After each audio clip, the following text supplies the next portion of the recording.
Hello, I'm Terry Rhodes, Vice President for Quality Curriculum and Assessment. Welcome to AAC&U's Next Generation Assessment Series on assessing student learning and institutional effectiveness. Today, hosts Tammie Cumming and David Miller speak with Jenny Bergeron on summative assessments in a virtual teaching and learning environment.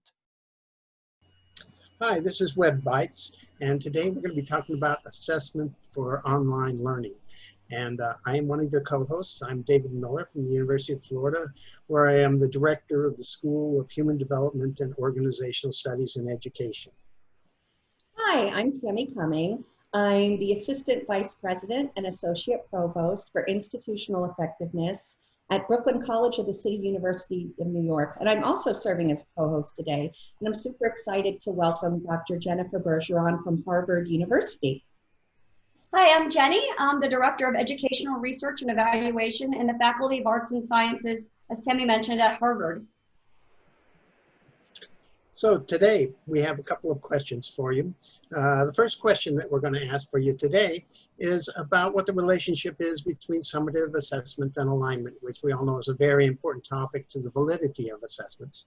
The second question we'll be asking you about is what are some of the major differences or changes that we might expect to see in this alignment process as we've moved from face-to-face assessments to more online assessments. So I'd like to start today with you, Jenny, just having you briefly outline sort of what is the relationship between summative assessment and alignment. Yes, of course. So summative assessment, as we all know, is assessment that we usually look at to measure the outcomes of a course or of a program.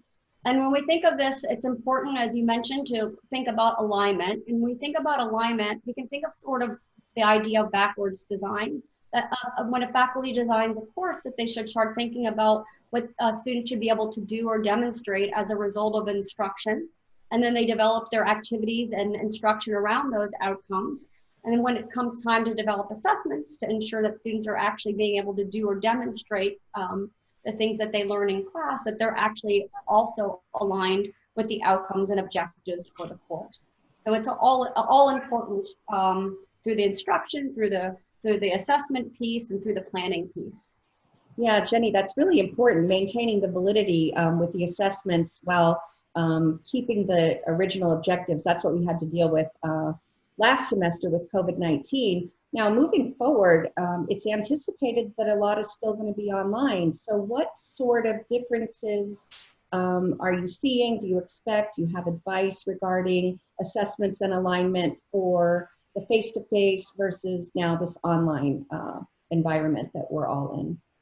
I think the good principles of assessment that we apply in brick and mortar classes are also important for what we do online as well. We can think about alignment in the same way.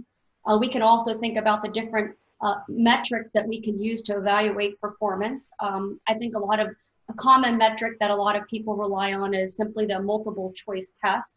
And I'm not saying that these are not good instruments, but they need to be carefully designed. But I think a lot of people, when they're thinking of online, that they fall back on these more traditional measures.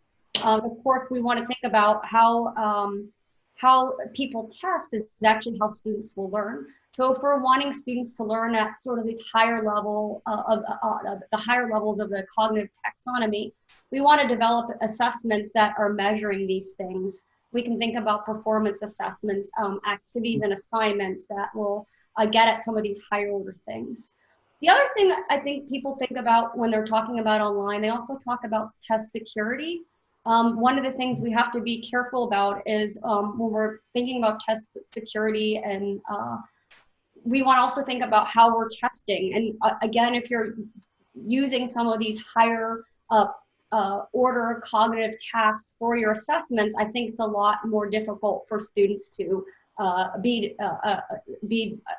dishonest. It prevents cheating when you're asking them to do these higher order tasks, as opposed to the simple multiple choice exam. I think the third thing that we really want to think about when we're designing instruments online or assessments for online is the issue of validity. And when we think about validity, we want to think about things that go into test scores that not necessarily are related to what we're measuring, but things that are irrelevant.